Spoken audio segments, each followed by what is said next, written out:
গেল কি করা যাবে, কেমন করে নবীকে তোলা যাবে। হযরত জিবরাইল আমিন কিছুক্ষণ বাদে হাজির হয়ে গেলেন। আসসালামু আলাইকুম ইয়া রাসূলুল্লাহ, বিল্লাহ হুজুর আপনি কাঁদবেন না, আল্লাহ পাক আমাকে এখন পাঠিয়েছে, আল্লাহ পাক তিনি বলে পাঠিয়েছে হুজুর আপনি কাঁদবেন না, আজকে জিহাদের মাঠে আপনার সঙ্গে স্বয়ং আমার আল্লাহ পাক হাজির থাকবে। আগো হকের সাথে আল্লাহ আছে না নাই? নবী যাচ্ছে হকের জন্য না বেহকের জন্য? তাহলে আল্লাহ থাকবে না? হুজুর আপনি মাথা তুলুন, আল্লাহ বলেছে আপনার সঙ্গে আমার আল্লাহকে যুদ্ধের মাঠে হাজির থাকবে। আর একবার হবে না? চলে চলে যুদ্ধের মাঠে। নবী উঠে পড়লেন, রেডি, যুদ্ধ আরম্ভ হয়ে গেল। কঠিন অবস্থায় জিহাদ চলছে। যুদ্ধের ফলাফল কি হলো? যুদ্ধের ফলাফল হলো আল্লাহ পাক আমার নবীকে জয়ী করে দিয়েছে। নবী জিতে গেছে। সব কাফেররা মাঠ ছেড়ে ময়দান ছেড়ে কে কোন দিক দিয়ে পালাবে রাস্তা খুঁজে পায়।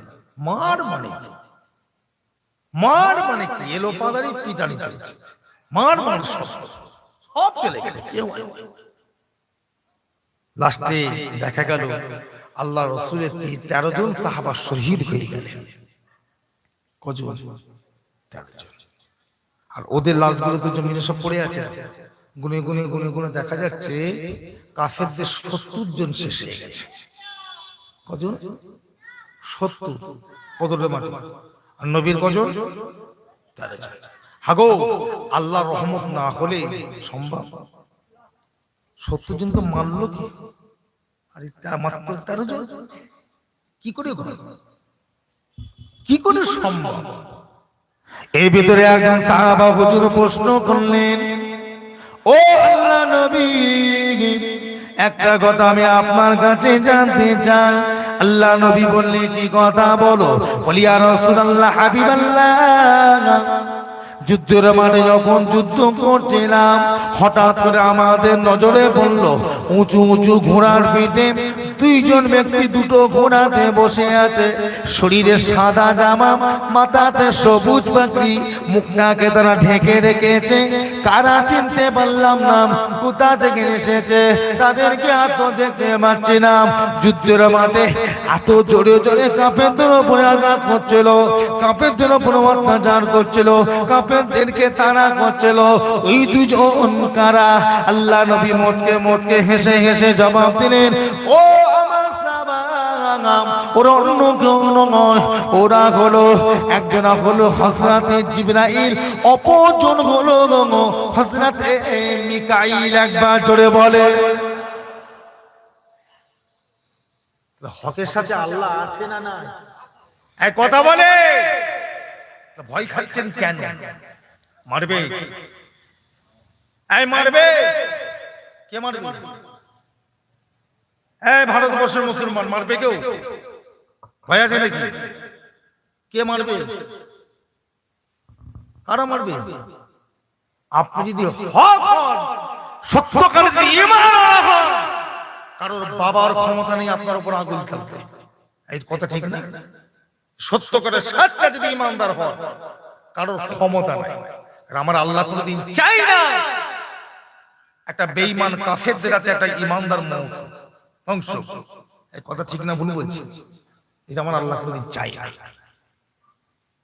ভালো হয়ে যায় হিন্দুস্তানের মুসলমান, ভারতবর্ষের মুসলমান, ইন্ডিয়ার আপনারা মুসলমান এমন নীতি আদর্শের উপরে চলে যে নীতি আদর্শ শিক্ষা দিয়েছেন খাজা গরিবে নওয়াজ আজমিরি রহমাতুল্লাহ আলাইহি, যিনি ভারতবর্ষের জমিনে যখন পা রাখলেন একটা কলেমা পড়ার মতো, আল্লাহ বলার মতো, নবী বলার মতো, লা ইলাহা ইল্লাল্লাহ মুহাম্মাদুর রাসূলুল্লাহ বলার মতো কেউ ছিল না।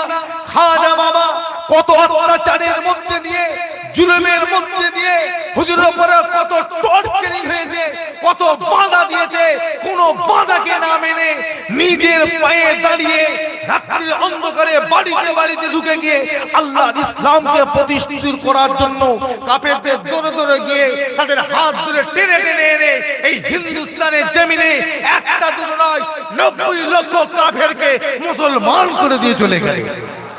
একবার জোরে হবে না? আজকে সেই শরিয়াত খাজা বাবা প্রতিষ্ঠিত করলেন, যে শরিয়াতকে প্রতিষ্ঠিত ধ্বংস করবার জন্য যুগী জয়পাল উঠে পড়ে লেগেছে, তাই তো নাকি না? পৃথ্বীরাজ বাদশা আর যুগী জয়পাল জাদুঘর যে ইসলামকে প্রতিষ্ঠিত করবার জন্য, এই ধ্বংস করবার জন্য, ধুলোয় মিশিয়ে দেওয়ার জন্য, পায়ের পদদলিত করবার জন্য কত চেষ্টা করেছে, ইসলামকে ধ্বংস করে দেব, এই ভারতের জমিনে কলেমার পতাকা ঝান্ডা উড়াতে দেব না। কিন্তু ভাইজান, খাজা বাবা কোনো পরোয়া না করে, খাজা বাবা কারোর দিকে না তাকিয়ে, কোনো চিন্তা না করে, আল্লাহকে আল্লাহ বলে মেনে, নবীকে নবী বলে মেনে, আল্লাহ রহমতের আশায়, রহমতের উপরে ভিত্তি করে আগিয়ে বাড়িয়ে বড় বড় কাফের পান্ডাগুলোকে ধরে ধরে কলিমা পড়ে আল্লাহ ইসলামের মধ্যে ঢুকিয়ে দিলেন। একবার জড়িয়ে হবে না? যুবক ভাই, তরুণেরা, তোমরা কি চাও সেই কষ্টের ইসলাম, সেই মেহনত, রক্তে দিয়ে ইসলাম, রক্ত দিয়ে প্রতিষ্ঠিত করায় শরিয়াতকে আজকে তোমরা কি চাও ধ্বংস করে দিতে? এই কতবার ধ্বংস করতে চাও? ভালো হয়ে ফিরে এসো, ভালো হয়ে ফিরে এসো। সংক্ষিপ্ত সময়, কারণ রাত্রি প্রায় 10:30 বাজতে যাচ্ছে। যেহেতু আবার আমার কি নাম, শফিয়া রহমান ভাই অনেক আশা করে বাড়িতে মাহফিলটা দিয়েছে, কারণ একটা, কিসের জন্য? আমার মুরব্বীরাও কিছু সব পাক, গ্রামবাসীর প্রত্যেক ছেলের বাপ মা মুরব্বীরা তারাও কিছু পাক। কি ঠিক না? করেছে বলে কি সে একা খাবে? একা খাবে? সবাইকে খাওয়াবে। কি ঠিক না? কেন? একটাই উদ্দেশ্য, দোয়া। বাঁচবো কি করে আযাব থেকে, গজব থেকে, কি করে আমরা বাঁচবো, এটাই হলো মূল উদ্দেশ্য। তাই আপনাদের উদ্দেশ্য করে বলি ভাই, সামনে আর মাত্র কমাস, 2 মাস, 2 মাসেরও একদিন কম। কি আসছে? কি আসছে? একটা রহমতের পাহাড় আসছে। একবার জোরে বলবেন না? কি আসছে? রহমতের জাহাজ, রহমতের পাহাড়, রহমতের জাহাজ। এই রহমতের জাহাজের যাত্রী কারা কারা হবেন হাত তোলেন তো? এই কারা কারা হবেন হাত তোলেন তো? হাত না বাবা, আমি ওয়াদা করাচ্ছি না, ওয়াদা নয়। এই রোজা রাখবেন তো? এই যুবক, তোমরা রোজা রাখবে? জোরে বলো ইনশাআল্লাহ।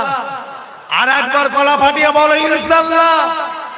সমাজে সবাই, গ্রামে সবাই রোজা রাখবেন। খোদার কসম, এই নুরুল্লাহ সিদ্দিকীর কথাটা মিলিয়ে নেবেন, দেখবেন গ্রামের রংটাই যেন পাল্টে গেছে।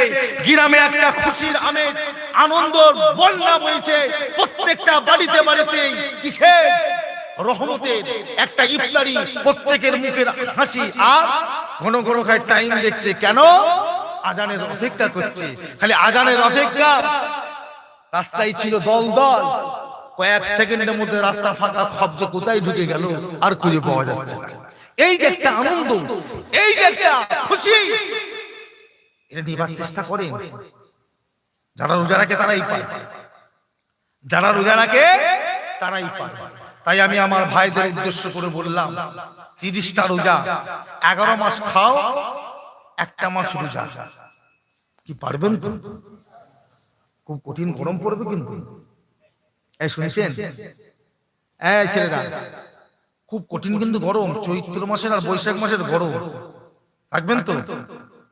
হ্যাঁ, প্রথম 2-1 দিন কিছু কষ্ট হবে, মরে যাবে। এই রোজা রেখে কেউ মরে যায়? এই কেউ মরেছে? দুধের বাচ্চা 5 বছর 7 বছরের বাচ্চা রোজা রাখে না? হায়াত শেষ হলে শুধু মরবে না। রোজার মাসে হায়াত শেষ, মরে গেছে, তারপরে রোজার নামে দোষ দেবেন?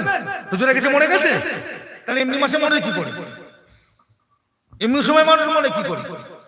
রোজার মাস রোজা আসছে, দুটো একদিন একটু কষ্ট হবে, টান টান লাগবে, একটু কষ্ট হবে, 2-4 দিন দেখবেন ঠিক হয়ে গেছে। আবার যত শেষের দিকে যাবে, রোজা যত কমে যাবে, তখন দেখবেন মনটা যেন কাঁদবে, মায়া মায়া লাগবে, যে আল্লাহ কি সুন্দর একটা আনন্দের ভিতরে ছিলাম, এই আনন্দ থেকে না আমরা বেরিয়ে চলে যাব। এর কথা বুঝছেন না? এই যে রমজান মাস আসছে, হাদিস পাকে এসেছে সমস্ত কবরবাসীদের আল্লাহ পাক আনন্দের মধ্যে রেখেছে, তারা খুশি করছে রোজারা কবে আসবে, রোজারা কবে আসবে, রোজা কবে আসবে। কারণ এই একটা মাস রোজা সমস্ত রকম কবরবাসীর কবরের আযাবকে আল্লাহ পাক মাফ করে দেয় খুশিতে। তারা খালি অপেক্ষায় আছে রমজান মাস আসছে, আর আমরা এই কষ্ট থেকে নাজাত পাবো, এই আযাব থেকে নাজাত পাবো, তারা সেই অপেক্ষায় কবরে তারা আছে। রোজা যত সামনে আসে তারা তত আনন্দ পায়, রোজা যত চলে যায় কবরবাসীরা কবরে পড়ে পড়ে কাঁদে কাঁদে। কেন? আবার সেই কষ্ট, আবার সেই আযাব, আবার সেই জাহান্নামের আগুন, আবার সেই আমার উপরে চলবে জুলুম, কবরে কাঁদে। ভাইরা, তাই আপনাদের বলি কিচ্ছু করতে হবে না, কিচ্ছু করতে হবে না, 5টা ওয়াক্ত নামাজ, একটা মাস রোজা, আর কিচ্ছু করতে হবে না, ঠিক নিয়মিত আদায় করে যান, দেখবেন আল্লাহ পাক আপনার কবরটাকে নূর দিয়ে আল্লাহ রেডি করে সাজিয়ে রেখে দিয়েছে। জোরে বলা যাবে না, কিচ্ছু করতে হবে না, খালি মরো, গড় গড় করে জান্নাতে চলে যাবে। পারবে? একটা মাস রোজা, 5টা ওয়াক্ত নামাজ, কাজা হয়ে গেছে। কেন? দাঁড়িয়াপুর বাজারে মাল নিয়ে গিয়ে নামাজ পড়ার সময় হয় না, ঠিক আছে, ভুল হয়েছে, আল্লাহ মাফ করে দাও, পরের রক্তে সে কাজাটাকে ধরে দাও। শুনছেন, আওয়াল সিদ্দি আমডাঙ্গা বারাসাতে গিয়ে কাজা হয়ে গেছে, ঠিক আছে, পরের কাজ রক্তে এসে কি করো, আদায় করো, শান্তি পাবে, শান্তি পাবে। তখন নুরুল্লাহ সিদ্দিকী কো আর লাগবে না, দাদা হুজুর কাল লাগবে না, কাউকে লাগবে না। কিয়ামতের দিন যখন উঠবে, দেখবে দাদা হুজুরের পাশে উঠেই দাঁড়িয়ে আছে। একবার জোরে বলবেন না? কিয়ামতে যখন উঠবে, শশীপুরে গোলাম সরওয়ার হুজুরের পাশেই দাঁড়িয়ে আছে, আল্লামা রুহুল আমিন সাহেবের পাশে দাঁড়িয়ে আছি, খাজা বাবার পাশে দাঁড়িয়ে আছি, গাউসুল আজমের পাশে দাঁড়িয়ে আছি, আপনার কি বলে সিদ্দিক আকবর আবু বকরের পাশে দাঁড়িয়ে আছি, হযরত ওমরের পাশে দাঁড়িয়ে আছি, আলী উসমানের পাশে দাঁড়িয়ে আছি। শুধু তাই নয়, ওই দলের হেড অফ দা কমান্ডার হিসাবে আমার রাসূলুল্লাহ তিনি দল বল নিয়ে দাঁড়িয়ে আছে। একবার জোরে বলবেন না? জোরে বলা যাবে না, না দেখবে। তাই আপনাদেরকে বলে গেলাম, ভাই নামাজটা পড়ো, যা করেছো করেছো, তওবা করো, তওবা তওবা, প্রত্যেকদিন তওবা করো। আর তওবা করলে যে শুধু গুনাহ মাফ হবে তা নয়, তওবা করলে আরেকটা কি লাভ হবে, বড় বড় কঠিন কঠিন রোগ বিমার অসুখ থেকে আল্লাহ রক্ষা করবে। একবার জোরে বলবেন না? তওবা বেশি করে বলবেন। কি পড়বেন? লা হাওলা ওয়ালা কুওয়াতা, লা হাওলা ওয়ালা কুওয়াতা, লা হাওলা ওয়ালা কুওয়াতা। আর যদি মনে করে আরো বেশি করে পড়বো, পড়তে পারে, কিন্তু এইটা হাদিস পাকে আছে, আল্লাহ রাসূল বলছে পড়ো লা হাওলা ওয়ালা কুওয়াতা। শুধু গুনাহ মাফ নয়, কঠিন কঠিন বিমারি আল্লাহ তোমাকে মাফ করে দেবে।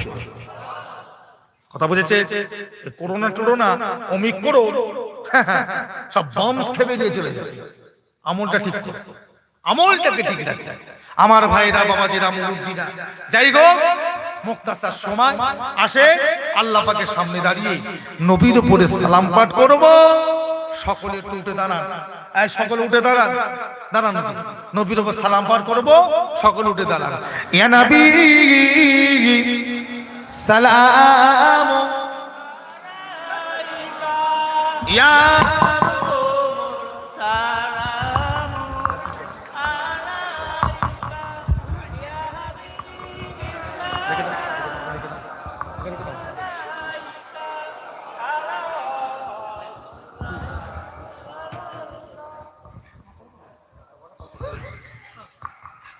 طلع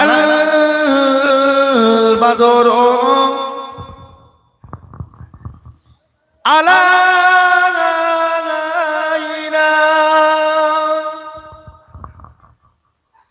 من ثنيات بداء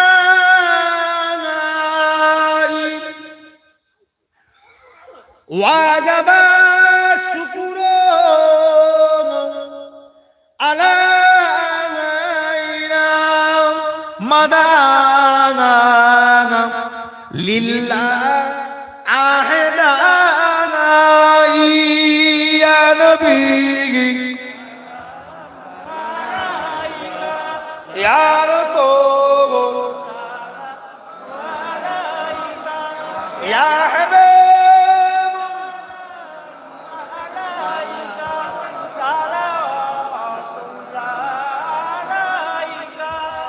জিবরাইল দিলেন যে আওয়াজ খুলে দাও আসমান আনের দোয়ার এসেছেন নবী ঈদের সরদার পড়িতে আল্লাহ আর দিরা নবী ইয়া রাসূল ইয়া হাবিব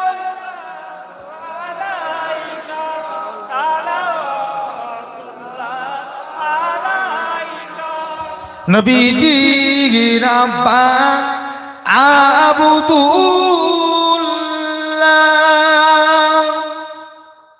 নবীজি আম্মা আমেনা নবীজি দুদমান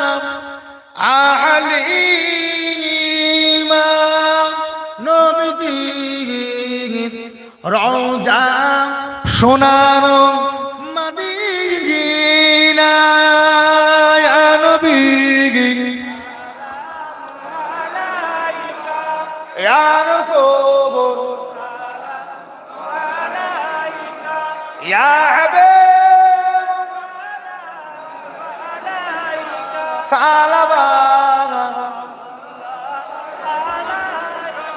সকলে বসেন বলা গেল উলা বিকামালিহি কশবাদ দুজা বিজামা হাসানাতু জামিকু সালিহি সাল্লু আলাইহি ওয়া আলিহি আল্লাহুম্মা সাল্লি আলা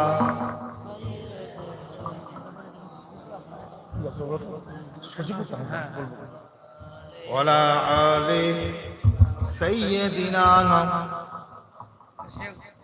আমার ভাইরা বাবাজিরা আমার মুরব্বী আমার দারিয়াপুর এলাকার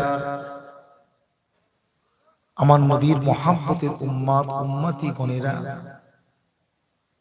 সকলে ভালো হয়ে যান, ভালো পথে চলেন, শরিয়াতের উপর চলেন।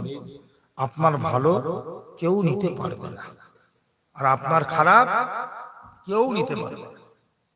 ভালো হবেন আপনার, খারাপ হলেও আপনার। ভালো হয়ে যান, চরিত্রবান হন, আখলাকবান হন, আখলাকে রাসূল তৈরি হন, আখলাকে আউলিয়া হন। কথা বুঝেছে?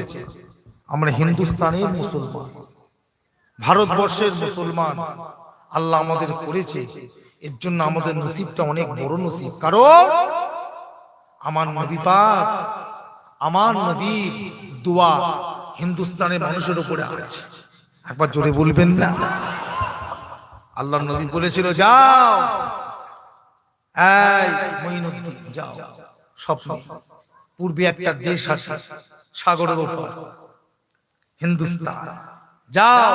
আমি নবী যেতে পারি, আমি ওদেরকে খুব ভালোবাসি, যাও ওদের কাছে কি ইসলামের কথা বলো, তোমার কথা ওরা মেনে নেবে, আমি ওদের জন্য দোয়া করি।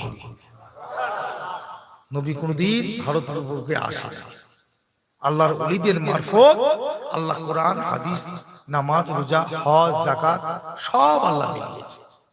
খবরদার ভাইজান, বর্তমান আমাদের ভারতবর্ষের পরিস্থিতিও খুব সুবিধাজনক জায়গা নয়, খারাপ পরিস্থিতি চলছে।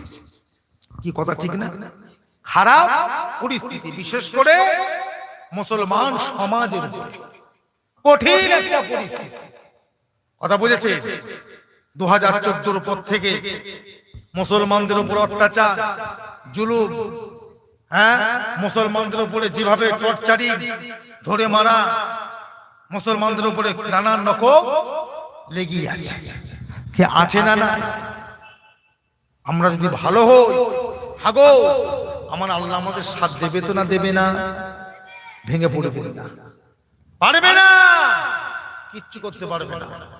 ও আহামক বেঈমান কাফের মুশরিক, ওরা জানে, যারা যারা মুসলমানদের বিরোধিতা করে এরা জানে এই হিন্দুস্তানের বুকে কদমে কদমে কদমে কদমে মুসলমানের খুনের ফোঁটা পড়ে আছে। জোরে বলবেন না? কি কথা ঠিক না বলে বলছি? আমরা কারো দয়া, কারো মায়া, আমরা কারো দয়া মায়া এখানে আছি তা না। ব্রিটিশ থেকে নিজেদের অধিকার নিজেরা ছিনিয়ে নিয়েছে। কি কথা ঠিক না বলে বলছি? নিজেদের অধিকার ব্রিটিশদের থেকে আমরা নিজেরা ছিনিয়ে নিয়েছি। এই ভারতের ইতিহাস, যারা যোদ্ধা ছিলেন, মুক্তিযোদ্ধা, ভারতকে মুক্তি করেছে ব্রিটিশদের থেকে, কিছু কম বেশি কত ৯৫,০০০, তার ভিতরে ৬৩,০০০ মুসলমান জীবন দিয়েছিল। একবার জোরে বলা যাবে? আজকে সেই মুসলমানরা লাঞ্ছিত, বঞ্চিত, অপমানিত, অপদস্থ। কারণ কি? নিজেদের জন্য নিজেরাই আজকে আমরা এই করছি। আগুন খেয়েছ, আংরা বেরোচ্ছে। আজকে যদি মুসলমান যদি ভালো হতো, মুসলমান যদি মুসলমানের মতন চরিত্রের উপর দাঁড়িয়ে থাকতো, মুসলমান যদি মুসলমানের ব্যবহারের উপরে যদি আগিয়ে যেত, মুসলমান যদি নিজের মুখের ভাষাটা সংযত করত, মুসলমান যদি আজকে হারাম থেকে নিজেকে পরহেজ করে দূরে রাখতো, বলো কারোর বাবার ক্ষমতা আছে মুসলমানদের দিকে আঙুল তুলে কথা বলবে, মুসলমানদের গালি দেবে? আপনারা জানেন শিক্ষিত সমাজে বড় বড় ডাক্তার, ইঞ্জিনিয়ার, বড় বড় শিক্ষিত সমাজে, বড় বড় ইউনিভার্সিটি, কলেজে যত বড় বড় দার্শনিকরা, তারা কি লিখেছে? মনীষীদের জীবনী লিখেছে। মনীষীদের জীবনী শুনছেন তো? যতজন জীবনী লিখেছে, এই জীবনী লিখতে গিয়ে প্রত্যেক ধর্মের একটা করে তারা মনীষীকে টেনে তাদের জীবনী লিখেছে। আর প্রত্যেকটা বইয়ে মনীষীদের প্রথম স্থান আমার আপনার নবী জায়গা পেয়েছে। একবার জোরে বলবে, কথা মাথায় রাখবে। প্রত্যেকটা কিতাবে মনীষীদের জীবনী আমার নবী প্রথম স্থান পেয়েছে। এবং তারা লিখেছে পৃথিবীতে শ্রেষ্ঠ মনীষী থাকতে হয়, তিনি কে? তিনি হলেন মুহাম্মদ সাল্লাল্লাহু আলাইহি ওয়াসাল্লাম। তো সেই নবীকে আমরা পেয়ে আমরা ভাগ্যবান নয়? এই ভাগ্যটাকে নষ্ট করবেন, শেষ করবেন, ধ্বংস করবেন? ভালো হয়ে যান। হ্যাঁ, দাঁড়িয়াপুর আমনাগার মানুষ ভালো হয়ে যান, চরিত্রবান হয়ে যান, আখলাকবান হয়ে যান। কেউ কিচ্ছু করতে পারবে না, কিচ্ছু করতে পারবে না। আজকে সোশ্যাল মিডিয়া ঘাটবেন, ইলেকট্রনিক মিডিয়া ঘাটবেন, যত দোষ দেখবেন ঘটে, যত দোষ ঘটে তারা কি করে? সমাজের মুখে ফুটিয়ে তোলে। কি তোলে না? আর মুসলমানরা যদি কিছু একটা অন্যায় করে, খারাপ কাজ করে ফেলে, সেটাকে একদম বড় বড় বড় বড় হাইলাইট করে, নাম সমেত একদম হাইলাইট করে দেয়। কেন? তারা দুনিয়ার মানুষকে কাছে দেখাতে চাই, দেখো মুসলিম জাতিটা কত নোংরা, মুসলিম জাতিটা কত নিকৃষ্ট, মুসলিম জাতিটা কত খারাপ, তারা বিশ্বের দরবারে তুলে ধরতে চায়। কি কথা ঠিক না বলছি? তারা দেখাতে চায়। কেন? আমাদের নিজেদের চরিত্র নিজেরা খারাপ করেছে বলে তারা তুলে ধরতে চায়। আর আমরা যদি আমাদের চরিত্রকে যদি শরীয়তের উপরে তৈরি করি, ও কেন 14 গোষ্ঠীর ক্ষমতা নাই আমাদের চরিত্র সম্পর্কে সমাজে মুখে তুলে ধরবে। কি কথা ঠিক না? নিজেরা খারাপ, তার জন্য তুলে ধরছে, তার জন্য তুলে ধরছে। কদিন আগে আপনাদের নিশ্চয়ই মনে আছে, আমাদের পার্শ্ববর্তী একটা দেশ আছে, দেশটার নাম কি? আফগানিস্তান। আছে না? এই আফগানিস্তানে যখন তালিবান যখন গোষ্ঠী যখন হামলা করলো, তালিবান গোষ্ঠী যখন আফগানিস্তানের উপর হামলা করে, একটা একটা করে রাজ্য, এক একটা করে প্রদেশ তারা দখল নিতে লাগলো, তখন ভারতের ইলেকট্রনিক মিডিয়া, সোশ্যাল মিডিয়ার কিছু দেখবেন, কিছু আছে যাদের বাপ মায়ের কোনো ঠিক নেই, বাপের জন্মের কোনো ঠিক নেই। আজকে দেখবেন তারা মুসলমানদের নাম দুনিয়ার বিশ্বের বুকে খারাপ করবার জন্য এই তালিবানকে তারা কি বলেছিল? জঙ্গি। অমুক শহর জঙ্গি দখল নিয়েছে, কান্দাহার জঙ্গিরা তালিবান জঙ্গি গোষ্ঠী দখল নিয়েছে, কান্দাহার তালিবান গোষ্ঠী জঙ্গল আপনার কি বলে দখল নিয়েছে, কি বলেছিল না? বলেছিল না? গতকালকে ব্যাপারটা খবর নিয়ে দেখেন, তালিবান যখন সরকার গঠন করে ফেললো, তামাম আফগানিস্তান দখল করে ফেললো, তাদের মুখে আর কোনো কথা না। গতকালকে ভারত সরকার ওই তালিবান জঙ্গি গোষ্ঠীকে কি দিয়েছে? 200 কোটি টাকা কি দিয়েছে? লোন দিয়েছে। তাদেরকে কি দিয়েছে? তাদেরকে সাহায্য করেছে। কারণ তোরা খেয়ে পড়ে বাঁচ। তাহলে তোমরা এতদিন বাবা জঙ্গি জঙ্গি বলে লাফালাফি করলে, সেই জঙ্গির বাচ্চাগুলোকে মদত দিচ্ছে কে? কারা দিচ্ছে? ভারত সরকারই তো দিচ্ছে। কি কথা ঠিক না ভুল বলছি? তাহলে নিজেদের থুতু ফেলেছে, নিজেরাই চেটে খেয়েছে। ওরাই থুতু ফেলেছে আর ওরাই ওদের থুতুকে চেটে আবার খেয়েছে। এর থেকে বড় সাজা আর কি আছে? এই কথা বলবেন তো? এর থেকে বড় শাস্তি আর কি আছে? সবর করেন, সহ্য করেন, ইনশাআল্লাহ যে যতই অত্যাচার জুলুম করুক না কেন, প্রত্যেকটা জিনিসের একদিন ধ্বংস আছে। কি আছে না নাই? আছে না নাই? ভেঙে পড়বেন না, ভেঙে পড়বেন না। আর আপনার আমার পীরের আওলা, পীরের মুরিদের ছেলে, শেষ কথা আপনাদের একটা বলে গেলাম, যে যে পার্টি করছেন করেন ভাই, শুনছেন তো? সিপিএম, কংগ্রেস, টিএমসি, মানা করব না। আমার দাদুরা কোনোদিন মানা করে না, আমার বাপ চাচারাও মানা করে না। কি করেছে নাকি কোন শুনেছেন? আমরাও মানা করব না। করে গে যান, যাকে যে একটা পার্টি তো সবাইকে ভালো লাগতে পারে না। আমাকে একটা ভালো লাগে, আপনাকে একটা ভালো লাগে, ওনাকে একটা ভালো লাগে। যে যেটা পারেন করে, তবে পার্টি পার্টি করে নিজেরা পীর ভাই, দাদা পীরের মুরিদ, আপনিও অন্য দাদা পীরের মুরিদ, নিজেরা ভাই ভাই যেন মারামারি করবেন না। শুনছেন তো? কথা কি বলা ভুলো না নাকি? নিজেরা ভাই ভাই মারামারি করবেন না, নিজেরা ভাই ভাই অশান্তি কোন রকম করবেন না। আমাদের মাথায় কাঁটার রেখে 12 ভূতে কি করছে? কুয়া ভেঙে খাচ্ছে। আপনার মাথায় কাঁটাল, 12 ভূতে কুয়া ভেঙে কুয়া খেয়ে পালাচ্ছে, আর আপনি কাঁটাল বই বই মরলেন। এক কথা ঠিক না ভুল বলছি? খুব বুঝে চলবেন, খুব হিকমতের সঙ্গে চলবে, নিজেকে জাহির করবেন না, নিজেকে হয়েছে না হয় না এখন? না না হয়ে গেছে কি? আচ্ছা ঠিক আছে, নিয়ে আসে, নিয়ে রাখেন, এখন দেবেন না, নিয়ে সেখানে রেখে দেন। আপনাদের অসুবিধা হচ্ছে না তো? অসুবিধা হচ্ছে? জানান না, ভালো বিরিয়ানি করেছে, 22 হাঁড়ি বিরিয়ানি খাবে কি দেবো? 22 হাঁড়ি বিরিয়ানি, আলহামদুলিল্লাহ, সকলে আলহামদুলিল্লাহ। এটা হলো কি? তাবারও খাওয়াটা কি সুন্নাত। বাবাজি আবার কি মনে দুঃখ হলো, মাথায় হাত দিয়ে বসেছে কেন? কি কষ্ট হচ্ছে আপনার? ও মাথা যন্ত্রণা করছে, মাথা যন্ত্রণা করছে, ঠান্ডা লেগে গেছে। শরৎ গরম তো, গতকালকে কত ঠান্ডা, আজকে কত গরম। আবার কালকে বলছে বৃষ্টি হবে, পরশু দিন আবার ঠান্ডা পড়বে। আবার ঠান্ডা পড়বে, এই চলছে তো। খবরদার গরম বলে যেন আমার জ্যাকেট প্যাকেট খুলে ঘোরেন নেই, গরম হোক জ্যাকেট পরেই ঘুরবেন, কারণ এই আবহাওয়াটা কিন্তু খুব একটা ভালো না, শুট করবে না। যে হ্যাঁ এলোমেলো হাওয়া, এই তো শুট করবে না, কিন্তু চাদর গায়ে খুলবেন না। যে গরম বলে মাফলার ফাফলা খুলে একদম বিন্দাস ঘুরি, ও 2-4 দিন পরে তাহলে বিছানায় ফেলে দেবে, কারণ হাওয়া ভালো না। আবার এই সময়টা দেখবেন, আল্লাহ মাফ করে, মানুষের গায়ে হয় খুব, হ্যাঁ খুব গায়ে হয়। কথা বুঝেছে? খবরদার গাফলতি দেবেন না, গরম হোক সহ্য করে 2-4 দিন, ঠিক আল্লাহ পাকে করে দেবে। গা আলগা করে ঘোরা দরকার।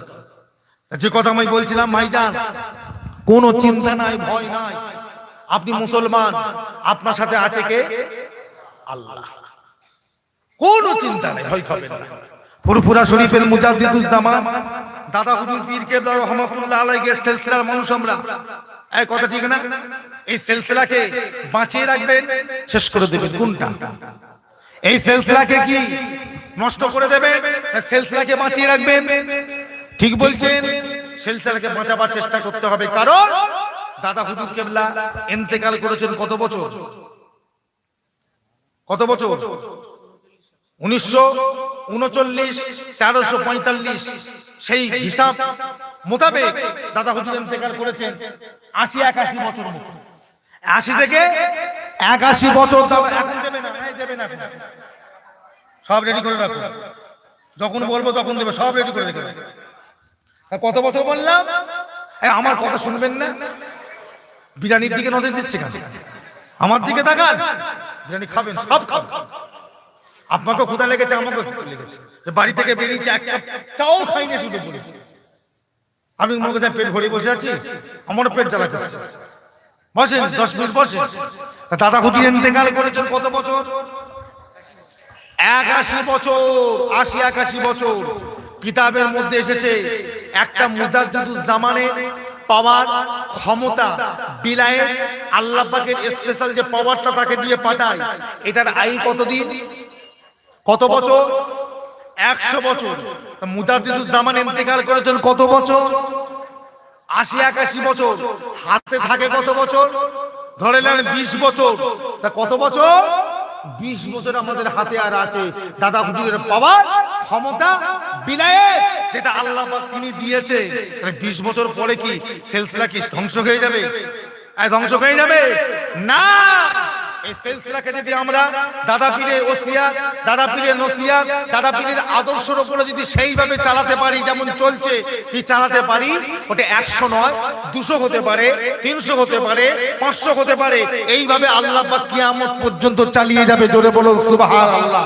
যেমন পাঞ্জাবের বুকে শুয়ে আছে মুজাদ্দিদে আলপেসানি রাহমাতুল্লাহ আলাইহি, জিনার সিলসিলাকে আল্লাহ পাক লাগাতার একটানা ধারাবাহিকতা ভাবে তিনার সিলসিলা আজও আছে, সব জায়গায় চালিয়ে, কিন্তু তিনার দরবার থেকে পরিচালিত সিলসিলা